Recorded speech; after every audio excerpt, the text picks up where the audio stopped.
বাংলাদেশে কোটি কোটি থাইরয়েডের রোগী এবং অধিকাংশ কিন্তু এরা জানে না থাইরয়েডের সমস্যা আছে। হাইপোথাইরয়েডে কিন্তু সহসা লক্ষণ দেখা দিবে না কিন্তু কারো। অনেকেরই আছে যে প্রজনন ক্ষমতা হ্রাস পেয়ে গেছে, আগে তো খালি মহিলাদের ক্ষেত্রে, পুরুষদের ক্ষেত্রেও তাই হবে। বাংলাদেশে কি নারীদের মধ্যে থাইরয়েড আক্রান্তের হার বেশি? জি, থাইরয়েডের রোগীদের মধ্যে হাইপোথাইরয়েডিজম সবচেয়ে বেশি এবং 8 জন মহিলার যদি আক্রান্ত হন, 1 জন পুরুষ আক্রান্ত হচ্ছে। থাইরয়েড যদি কারো শনাক্ত হয় গর্ভকালীন পরে, এটা কি থেকে যাবে? হাইপোথাইরয়েডিজম প্রায় অধিকাংশ রোগী আজীবন ওষুধ খেয়ে যেতে হয়। তো হাইপারথাইরয়েডিজমের কিন্তু এটা এরকম হয় না যে কারো 1 বছর, 1.5 বছর, 2 বছরের মধ্যে এটা কিন্তু সংশোধন হয়ে যায় এবং আর ওষুধ লাগে না। থাইরয়েড রোগীদের আসলে খাওয়া দাওয়া, জীবনযাপন কিরকম হবে? আয়োডিন সমৃদ্ধ খাবারে একটা অভ্যাস করতে হবে।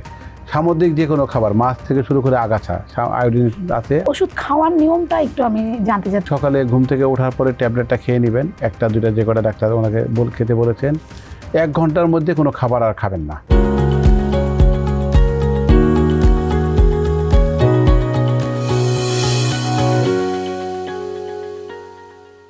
দর্শক, জিএমআই গ্রুপ প্রেজেন্স টিভিএস ভালো থাকুন আপনাদের স্বাগত জানাচ্ছি। আমি তাওসিয়া তাজমিম। আজ আমরা কথা বলবো থাইরয়েড সচেতনতা নিয়ে। এ বিষয়ে কথা বলতে আমাদের সঙ্গে আছেন ডাক্তার শাহজাদা সেলিম, সহযোগী অধ্যাপক, এন্ডোক্রাইনোলজি বিভাগ, বাংলাদেশ মেডিকেল বিশ্ববিদ্যালয়। স্যার, আমাদের অনুষ্ঠানে আপনাকে স্বাগতম। ধন্যবাদ। স্যার, জানুয়ারি থাইরয়েড সচেতনতা মাস, আপনি আমাদেরকে এই বিষয়ে একটু বলবেন। জি, দেখুন, অন্যান্য ক্ষেত্রে যেরকম হয় যে একটি দিবস একদিন থাকে বা কোনো সময় সপ্তাহব্যাপী প্রচারণা চালানো হয়, কিন্তু এটি কিন্তু মাস, পুরা মাস। কিন্তু থাইরয়েড দিবসও কিন্তু আছে 25শে মে। তো এটি কেন করা হলো, এত ব্যাপকতা বা এত বড় আয়োজন কেন করা হচ্ছে? আর তার কিন্তু বাস্তব কিছু কারণ আছে। যেমন বাংলাদেশের কথা যদি বলি, বাংলাদেশে কোটি কোটি থাইরয়েডের রোগী এবং অধিকাংশ কিন্তু এরা জানে না থাইরয়েডের সমস্যা আছে। সবাই কোনো না কোনো সময় বেশ কিছু কাল বা বছর অতিক্রান্ত করে আসে। এমনকি আমেরিকাতেও দেখা গেছে যে হাইপোথাইরয়েডিজমের রোগীদের 60% অন্য কারণে ডাক্তারের কাছে যাওয়ার পরে ধরা পড়লো হাইপোথাইরয়েডিজম হয়েছে। তাহলে এই নিয়ে কিন্তু একটা ব্যাপক প্রচারণা চালানো দরকার। সেটা শুধু ডাক্তারদের মধ্যে নয়, রোগীদের মধ্যে, রোগীর লোকজনদের মধ্যে, বিশেষ করে যারা সরকারে থাকেন, যারা স্বাস্থ্য খাত দেখাশোনা করেন তাদের মধ্যে। সেজন্য প্রতি বছর কিন্তু শুধু বাংলাদেশে নয়, সারা পৃথিবীতেই পুরা মাসব্যাপী, জানুয়ারি মাসব্যাপী থাইরয়েড সচেতনতা মাস হিসেবে পালিত হচ্ছে। বাংলাদেশে আমরাও করছি। Bangladesh endocrine society thyroid task force আছে, যেটার আমি কোঅর্ডিনেটর। আমরা ডাক্তারদের জন্য, রোগীদের জন্য এবং কিছু গাইডলাইন, চিকিৎসা ব্যবস্থাপনা গাইডলাইন তৈরি করছি, যেটি অনেক বড় ব্যাপক আকারে করছি তা নয়, কিন্তু কাজের বিভিন্ন মাত্রা আছে, যেটা নিয়ে বিভিন্ন স্তরের মানুষকে আমরা সচেতন করতে চাচ্ছি। এবং আজকের অনুষ্ঠান যারা শুনবেন তারা তো কিছুটা সচেতন হবেন আশা করা যায়। আপনি যেটা বললেন যে স্যার, যে অজ্ঞাত অনেক রোগী থাকে, সেটা যাতে শনাক্ত হয়, রোগটা শনাক্ত করাও জরুরি। যদি শনাক্ত না হয় থাইরয়েড, তাহলে কি ধরনের সমস্যা হতে পারে? এটাই কিন্তু আমরা বেশি ভোগান্তির মধ্যে আছি। যেমন ধরুন, একটা উদাহরণ দিয়ে বলি, একটি দম্পতি সন্তান নিতে চাচ্ছে। ওনারা হয়তো বিয়ে করেছেন, মেয়েটি 28-29 বছর, এটা তো এখন অনেক হচ্ছে, ছেলেটি 30, 35, 32 বছর। তার প্রথম দিকে হয়তো ওরা সংসার গোছাবার জন্য একটু সময় নিয়েছেন। তারপরে যখন প্ল্যান করলেন বাচ্চা নেবেন, দেখা গেল বাচ্চা হচ্ছে না। 2-4 বছর কেটে গেল। পরে দেখা গেল যে প্রধানত মহিলাদেরই বেশি হয় হাইপোথাইরয়েডিজম। ওনার হাইপোথাইরয়েডিজম হয়েছে।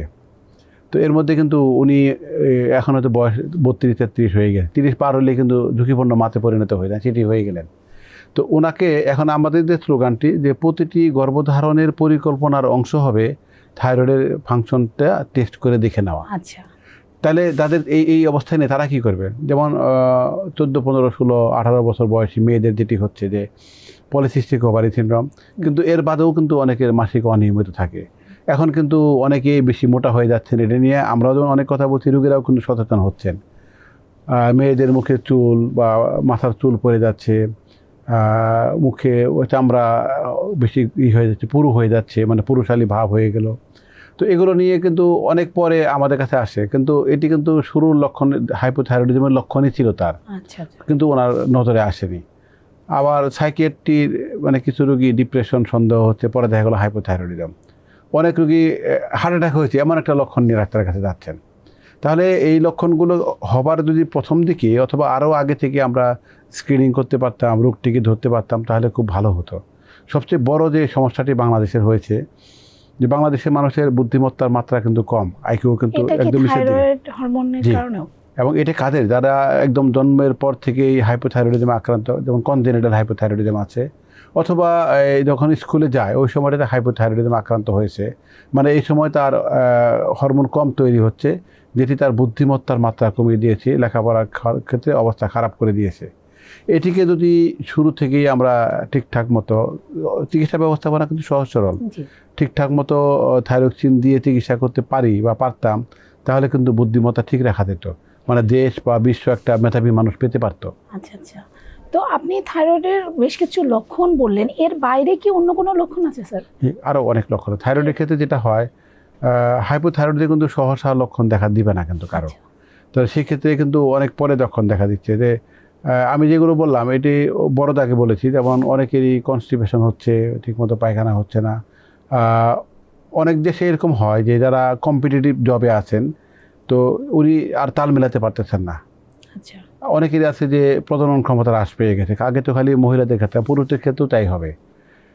এবং এদের অনেকেরই কিন্তু হাইপারথাইরয়েডিজমে হাইপোথাইরয়েড দুই ক্ষেত্রে গলায় ফোলা থাকতে পারে, গয়টার বা ঘ্যাক থাকতে পারে। একটি জিনিস খুব ভালো করে আমাদের বোঝা দরকার, যে সাম্প্রতিক গবেষণায় দেখা গেছে যে বাংলাদেশে থাইরয়েডের ক্যান্সারের রোগীর সংখ্যা হু হু করে বেড়ে যাচ্ছে। আচ্ছা। আগে আমরা ভাবতাম যে মোট থাইরয়েডের রোগীর 1% কম থাইরয়েডের, কিন্তু বাংলাদেশি গবেষণা, বাইরের গবেষণাও কিন্তু কাছাকাছি, যে এটা 3% বেশি। তাহলে ক্যান্সারের গভীর ব্যাপকতা তো আমরা সবাই জানি, তাহলে থাইরয়েডের ক্যান্সার কিন্তু এমনভাবে বেড়ে যাচ্ছে। সুতরাং আমরা চোখ কান বন্ধ করে থাকতে পারবো না, কিন্তু আমাদের সচেতন হতেই হবে, পদক্ষেপ নিতেই হবে। আচ্ছা, আপনি স্যার থাইরয়েডের লক্ষণগুলোর কথা বললেন, এবং আপনি বললেন যে পুরুষেরও হতে পারে। বাংলাদেশে কি নারীদের মধ্যে থাইরয়েড আক্রান্তের হার বেশি? জি, এটা শুধু বাংলাদেশে নয়, সারা পৃথিবীতেই আচ্ছা। থাইরয়েডের রোগীদের মধ্যে হাইপোথাইরয়েডিজম সবচেয়ে বেশি, এবং 8 জন মহিলার যদি আক্রান্ত হন, 1 জন পুরুষ এর আক্রান্ত হচ্ছে। পিছনে কারণটা কি? এর পিছনে আমাদের পুষ্টির একটা ব্যাপার থাকতে পারে, যেমন এখনও হাইপোথাইরয়েডিজমের একটা বড় কারণ হলো আয়োডিন ডেফিসিয়েন্সি। তো বাংলাদেশের মানুষদের মধ্যে, বিশেষ করে নারীদের মধ্যে কিন্তু পুষ্টিহীনতা পুরুষদের তুলনায় বেশি, এক। তৃতীয় হলো আমাদের এখানে অন্যান্য দেশেও যেটা হয়, যে গর্ভকালীন সময়টাতে, মাসিক হওয়ার সময়টাতে কিন্তু থাইরয়েড হরমোনের চাহিদা বেড়ে যায়। তাহলে যার আগে ভালো ছিল তার হয়তো সমস্যা হচ্ছে না, কিন্তু যার নিচের দিকে ছিল সেও কিন্তু হাইপোথাইরয়েডিজম হয়ে যেতে পারে। যারা হাইপোথাইরয়েডিজম ছিল, লক্ষণ ছিল না, সেও কিন্তু হাইপোথাইরয়েডিজম লক্ষণ নিয়ে উপস্থাপনা করতে পারে। কিন্তু অন্যদিকে আরেকটি ঘটনা ঘটে, হাইপারথাইরয়েডিজম সেটিও কিন্তু মহিলাদের বেশি হয়। এটার কারণটা কিন্তু সঠিকভাবে জানা যায়নি। স্যার, আপনারা যে কথাটা বললেন যে গর্ভকালীন সময়ে পরীক্ষা নিরীক্ষার মধ্যে আগে, মানে প্ল্যানের মধ্যে থাইরয়েডের টেস্টটা রাখতে হবে। গর্ভকালীন আমরাও দেখেছি যে অনেকেই থাইরয়েড জনিত সমস্যায় ভোগে। এর কারণে কি শিশুর উপর কোনো প্রভাব ব্যাপক পড়ে? প্রভাব পড়ে, বিশেষ করে প্রথম 18 থেকে 19 সপ্তাহ গর্ভকালের শিশুটি কিন্তু মায়ের থাইরয়েডের হরমোনের উপরে নির্ভর করে। আচ্ছা। তাহলে এই সময় যদি থাইরয়েড হরমোনের ঘাটতি থাকে, তাহলে আগে যে কথাটা বললাম যে বুদ্ধিবৃত্তি বিকাশ হবে না, তাহলে তার হয়তো সেটা হবে না। কিন্তু এখানে কিন্তু অঙ্গ প্রত্যঙ্গ ঠিকমতো তৈরি হতে পারবে না। সেই জন্য, যেমন ধরুন একটা উদাহরণ দিলে সুবিধা হবে, মনে করেন একজন মহিলা গর্ভধারণ করার আগে উনি 50 মাইক্রোগ্রাম করে প্রতিদিন থাইরয়েডের ট্যাবলেট খাচ্ছিলেন। গর্ভধারণ করার সাথে সাথেই কিন্তু এটাকে 20 থেকে 30% বাড়িয়ে দেওয়া হবে, কারণ এখানে চাহিদা বেড়ে গিয়েছে। তাহলে যদি আমরা এই চাহিদা পূরণ করতে ব্যর্থ হই, শিশুটি শারীরিক এবং মানসিক ভাবে ঠিকঠাক মতো বেড়ে ওঠার সম্ভাবনা থাকবে না। আচ্ছা, তাহলে একটা ভবিষ্যতের জন্য আর কি, শিশুর ভবিষ্যতের জন্য গর্ভকালীন সময়ে থাইরয়েড পরীক্ষাটা খুব জরুরি। তো থাইরয়েড যদি কারো শনাক্ত হয় গর্ভকালীন পরে, এটা কি থেকে যাবে? থাইরয়েড কি মানে জীবনব্যাপী এখন রোগ? হাইপোথাইরয়েডিজমের কথা যদি ধরেন, হাইপোথাইরয়েডিজম প্রায় অধিকাংশ রোগীরই আজীবন ওষুধ খেয়ে যেতে হয়। আচ্ছা। তো হাইপারথাইরয়েডিজমের কিন্তু এটা এরকম হয় না যে কারো 1 বছর, 1.5 বছর, 2 বছরের মধ্যে এটা কিন্তু সংশোধন হয়ে যায় এবং আর ওষুধ লাগে না। আচ্ছা। কিন্তু অধিকাংশ রোগী যেহেতু হাইপোথাইরয়েডিজমের, সুতরাং এরা ওষুধ খাবেন। চিকিৎসাটা খুব সিম্পল এবং ব্যয়বহুল নয়, কিন্তু আজীবনের জন্যই ওষুধ লাগবে। ওষুধ খাওয়ার নিয়মটা একটু আমি জানতে চাচ্ছি হ্যাঁ, আপনার কাছে। এটা আমি খুব দেখেছি গুরুত্বপূর্ণ। যে অনেকেই খুব ভুল করে। এটা হলো যে অন্যান্য দেশের সাথে একটু পার্থক্য আছে। বাংলাদেশের জন্য যেটা সবচেয়ে ভালো সিস্টেম, সেটা হলো উনি সকালে ঘুম থেকে ওঠার পরে ট্যাবলেটটা খেয়ে নেবেন, 1টা 2টা যে কটা ডাক্তার ওনাকে খেতে বলেছেন। 1 ঘন্টার মধ্যে কোনো খাবার আর খাবেন না। অন্যান্য দেশে যেটা করে কি, যারা সন্ধ্যার সময় রাতের খাবার খায়, এবং তার 4-5 ঘন্টা পরে ঘুমায়। ওরা করে কি ঘুমাবার আগে হয়তো খেয়ে নেয়। কিন্তু বাংলাদেশে যেহেতু অনেকে খেয়ে ঘুমাতে যান, সেক্ষেত্রে কিন্তু অপেক্ষা করাটা মুশকিল। তাহলে বাংলাদেশের জন্য আবারও বলছি যে খুব স্পষ্ট করে অনেকেই বললেন যে খাবারের আগে খেয়ে তা হবে না, কিন্তু ট্যাবলেট খাওয়া থেকে খাবার খাওয়ার মাঝখানে 1 ঘন্টা গ্যাপ নিশ্চিত করতে হবে। আচ্ছা, এই নিয়মটা না মানলে কি হয়? না মানলে যেটি হবে, এটি যখন খাবার পেটে চলে গেল, যে ট্যাবলেটটা আপনি খেয়েছেন সেটি কিন্তু পুরোপুরি আর আমাদের রক্তে যেতে পারবে না। মানে 50 মাইক্রোগ্রামে খেয়েছেন, কোনো দিন 30-এর মতো কাজ করবে, কোনো দিন 40-এর মতো কাজ করবে। মানে হাইপোথাইরয়েডিজম রোগী হাইপোথাইরয়েডিজমে থেকে যেতে পারে। আচ্ছা, তার মানে প্রত্যেকটা থাইরয়েডের রোগী যারা ওষুধ খায় তাদের নিয়মিত একটা টাইম ঠিক করে অবশ্যই। প্রতিদিন এভাবে খেতে হবে। স্যার, আমরা ওষুধের কথা বললাম, থাইরয়েড রোগীদের আসলে খাওয়া দাওয়া জীবনযাপন কীরকম হবে? এখানে একটি ভালো দিক আছে, একটি বিভ্রান্তিও আছে। ভালো দিক হলো, যেমন কয়েকবার বললাম যে আয়োডিন হলো থাইরয়েডের সবচেয়ে বড় উৎস। তাহলে বাংলাদেশ কিন্তু আয়োডিন ঘাটতি এলাকা। আমাদের যখন ওই আয়োডাইজ সল্ট প্রোগ্রামটি খুব জোরে সোরে চলছিল, তখন কিন্তু আয়োডিনের ঘাটতি পূরণ হয়েছিল। এখন কিন্তু সেটি নাই সেই অবস্থাতে। তাহলে লবণে আয়োডিন দেয় তো? লবণে আয়োডিন আছে, হ্যাঁ। আচ্ছা। কিন্তু আমাদের IPASN এর গবেষণায় দেখা গেছে যে ঢাকার মতো শহরের প্রায় 62% লবণ আয়োডিনযুক্ত। আচ্ছা। তাহলে এখানেও কিন্তু গ্যাপ আছে 38%। কিন্তু ঢাকা থেকে তো বাইরের দিকে যাচ্ছে, আয়োডিন তত কমতেছে। আচ্ছা। তাহলে আমাদের যেটা করতে হবে, আয়োডিন সমৃদ্ধ খাবারের একটা অভ্যাস করতে হবে। সামুদ্রিক যে কোনো খাবার, মাছ থেকে শুরু করে আগাছা, আয়োডিন আছে। আরেকটি হলো, আমরা আরও কিছু খাবার থেকে পেতে পারি, যেমন টমেটোতে কিছু আয়োডিন আছে, বাদামে কিছু আছে, যদিও অনেক বেশি নয়। তাহলে এগুলো নিয়মিত খেলে আয়োডিনের ঘাটতি পূরণ করতে পারবো আমরা।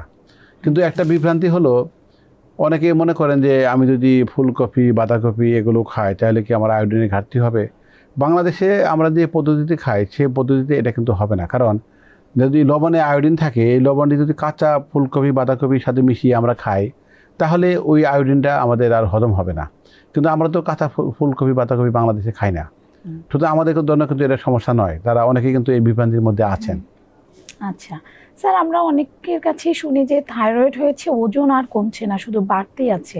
এই সমস্যার কি সমাধান নাই? ওজন কমানো যায় না থাইরয়েড রোগীদের? থাইরয়েডের হাইপোথাইরয়েডিজমে কিছু কিছু রোগীর কিছুটা ওজন বাড়ে, এটা কিন্তু খুব দুর্বল একটা কারণ। আচ্ছা। তো ওনার যদি থাইরয়েডের সমস্যা না থাকতো তাহলেও ওজন কমাবার চেষ্টা করতে হতো। থাইরয়েডের হাইপোথাইরয়েডিজম থাকলে আমরা যেটা করি যে এটি কারেকশন করে নিয়ে তারপরে ওজন কমাবার চেষ্টা করি, এবং ইউজুয়ালি সফল হওয়া যায়। আসলে কি সফল হওয়া যায়? মানে ওষুধ খাওয়ার পর নিয়মিত ব্যায়াম বা অন্য কিছু করলে সফল হয়? এটা দেখি না কেন ঘটনাটা ঘটেছে সারা পৃথিবীতে। যতগুলো প্রকল্প আছে, প্রজেক্ট আছে, ওজন কমানোর প্রজেক্ট হলো সবচেয়ে বড় ব্যর্থ প্রজেক্ট।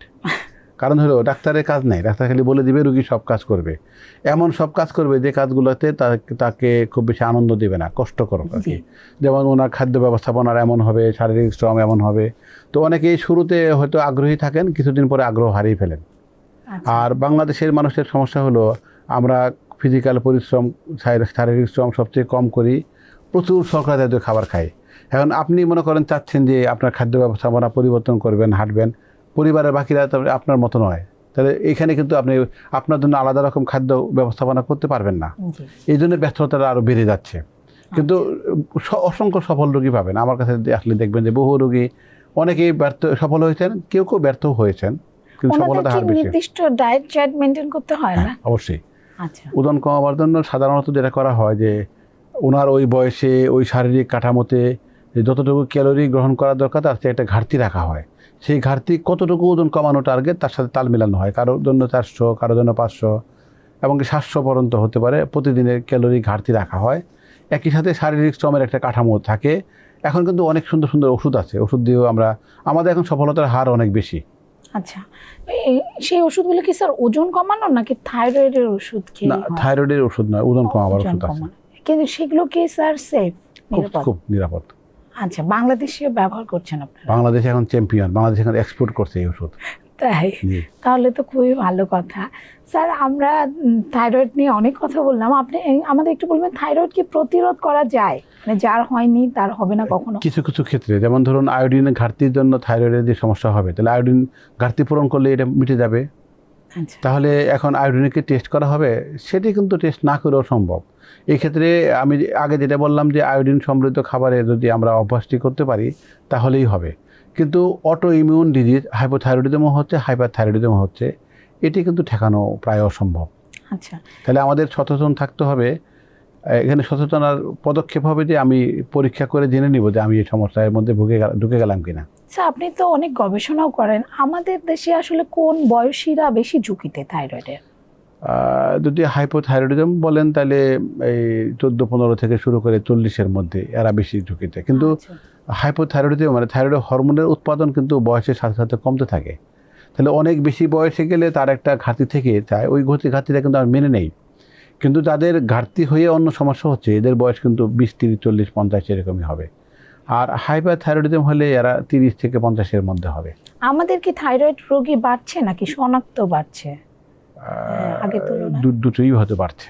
আচ্ছা, কারণ আমরা অনেক বেশি দেখছি যে থাইরয়েড সচেতনতা গ্রুপ, সাপোর্ট গ্রুপ, পরিবার বিভিন্নখানে তো আমরা থাইরয়েড রোগী দেখছি। এখন আমরা বেশি কথা বলছি, লোকজন বেশি করছে, কিন্তু রোগীও বাড়ছে। কিন্তু একটা রোগী কমেছে, ঘ্যাগের রোগীর সংখ্যা কমেছে। জি, কিন্তু থাইরয়েডের ফাংশন মানে হাইপারের রোগীর সংখ্যা কিন্তু বেড়েছে।